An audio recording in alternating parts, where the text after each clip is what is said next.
That kid's all insecurities because of his past and all the team he has done on me. So what you're saying is, your son is very fair-skinned, and so you feel like when you look at him, though, you don't see any resemblance. It's not him, me.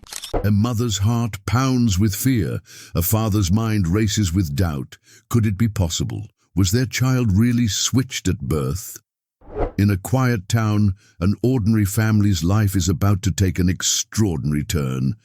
It all starts with a mother's uneasy feeling. Something isn't right. She looks at her son, but there's a lingering doubt, a whisper in the back of her mind. He doesn't resemble her, nor his father. At first, she brushes it off as mere overthinking, but the unease grows stronger. The resemblance, or rather the lack of it, becomes impossible to ignore, and then the father starts noticing it too. Mr. Barlow, you say your 8 kids look exactly like you, but the defendant's son, Jabril, looks nothing like you. And that's because you're not his father, and you know who is. Am I correct? Yes, Your Honor. My son obviously has African-American features. However, he doesn't look like me or Mr. Barlow. A single thought grips him. Is this really our child? This is the case of Barlow versus Winslow, a legal battle that shook the nation. A mother's intuition versus the cold, hard facts. You've claimed this child could have been switched at birth. Yes, Your Honor. So A father's skepticism against the reality they've always known. What started as an innocent doubt would soon unravel a shocking truth, one that no one saw coming. As the investigation unfolds, the question remains, is this just a mother's paranoia? Or was an unthinkable mistake made in the hospital years ago? I believe something happened at the hospital, and it would devastate me, and I have a strong connection with my son. In the heart of this gripping legal battle stand 2 individuals, Mr. Barlow and Ms. Winslow, 2 parents bound by a mystery that shattered their world. Mr. Barlow, a man of strong convictions, makes a bold claim. This child is not mine. His words send shockwaves through their quiet lives. Doubt has taken root in his mind, and he refuses to ignore it. He looks at the boy he has raised, searching for something familiar, something that ties them together. But in his eyes, the connection just isn't there. On the other side, Ms. Winslow fights back with an even more terrifying question. If this is not my son, then where is my real child? Now, if this boy isn't my son, that means not only do I have to find out who he actually belongs to, but then I have to find out where my biological child is. The possibility of a mix-up is too horrifying to accept, yet the nagging suspicion refuses to fade. If her son was taken from her, if another family is raising him, then how will she ever find him? 2 parents, 2 fears, and 1 haunting possibility. As the courtroom doors open, one question looms over them both. Is this a tragic mistake, or is there something much darker hidden beneath the surface? Mr. Barlow sits in silence, his mind clouded with doubt. His claim isn't just a baseless suspicion. It's rooted in something much deeper, something that has haunted him for months. His voice is steady, but his words cut through the tension like a knife. I wasn't even there when this child was conceived. Your Honor, I doubt these things due to the fact that during the time of Jabril's conception, I was away. A chilling statement, a statement that raises more questions than answers. If he wasn't around, then how could he possibly be the father? The pieces don't fit, and the more he thinks about it, the more one name keeps resurfacing. The landlord, a man who was always a little too involved. A man who lingered when he had no reason to. Late-night visits that never seemed necessary, small gestures that felt too generous. He doesn't have a hired contractor. He's doing everything himself. So if he has to come at 10 o'clock at night to fix some water's leaking from my roof with 3 children in my house, then that's what he's going to do. He would help with bills, offer financial favors, and always find a reason to be around.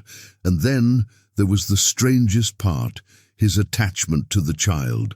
Why does he act like he's more than just a landlord? It wasn't just a gut, a feeling.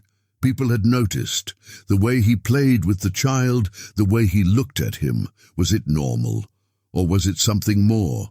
But Ms. Winslow refuses to let these doubts consume her. Her voice shakes with frustration as she pushes back. I have never cheated, she insists. Why would I betray my own family? To her, these accusations are not just painful, they're unthinkable. She has fought too hard, sacrificed too much, to have her loyalty questioned, and yet the whispers won't stop. People ask her, how does this child even look like you? And you have so much doubt, not just surrounding the paternity, but also as to whether or not you're the child's mother, because everywhere you go, people are asking you, everywhere I go. A question meant in passing, but one that now carries the weight of a nightmare. The doubt in Mr. Barlow's eyes, the murmurs of strangers, the unusual closeness of the landlord, it all builds into a storm she cannot escape. Is she telling the truth? Or is there something she's not saying? And if Mr. Barlow is right, what does that mean for the child caught in the middle of it all? Ms. Winslow had spent weeks denying it, pushing the thought away, but doubt is like a seed, it grows. And now it had taken root deep inside her mind.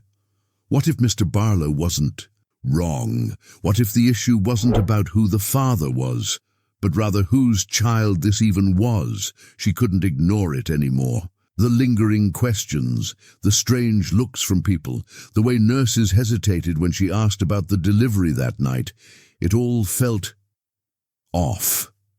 So she started digging, searching, reading stories she had never thought twice about before. And that's when she found it. 28,000 babies are switched in hospitals every single year. Her breath caught in her throat. What if my baby was one of them? A cold wave washed over her. She tried to reason with herself. No, this doesn't happen to people like me. This happens in movies, in books, in urban legends, not in real life. But the statistics stared back at her like a cruel truth, and suddenly she couldn't breathe. Her hands trembled as she picked up a picture of her son. She traced his tiny features, searching desperately for something familiar, something that screamed, yes, this is your child. But the doubt had poisoned her heart. Her voice broke into a whisper. What if I've been loving someone else's baby all this time? The weight of that thought crushed her, and for the first time, Ms. Winslow, strong, unwavering Ms. Winslow, broke down completely. The moment had arrived. The entire courtroom was holding its breath. Ms. Winslow sat frozen, her hands clenched together, while Mr. Barlow tapped his fingers against the table, his face unreadable. The judge looked at the envelope in his hands, the DNA test results. The clerk stood up, unfolding the paper slowly. The suspense was unbearable. The results confirm that Ms. Winslow is the biological mother of the child. A sharp exhale. Ms. Winslow's entire body relaxed. Her son was hers. She shut her eyes for a moment, overwhelmed with relief. Tears welled up, but this time they weren't from fear. She clutched her chest, letting out a shaky laugh. But there was still one more answer left. The clerk cleared his throat. The energy in the room shifted again. And as for Mr. Barlow... A pause. The room tensed. Mr. Barlow straightened up, his jaw clenched. He had spent months questioning everything, his relationship, his trust, his own son. The clerk finally spoke. Mr. Barlow, you are the biological father. For a moment, silence, pure silence. Then Miss Winslow let out a small, almost disbelieving laugh, a mix of joy, exhaustion, and irony.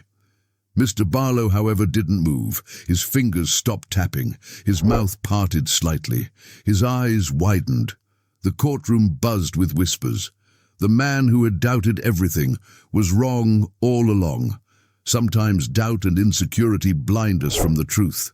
A mother's pain, a father's suspicion, and an outsider's involvement. Yet, in the end, it was all just a misunderstanding. Mr. Barlow's fear nearly shattered his own family. Ms. Winslow's heartbreak pushed her to question everything. But the truth, it was always there, hidden beneath layers of doubt. So what do you think? Was Mr. Barlow's suspicion justified, or was it his own fear that led him astray? Let us know in the comments.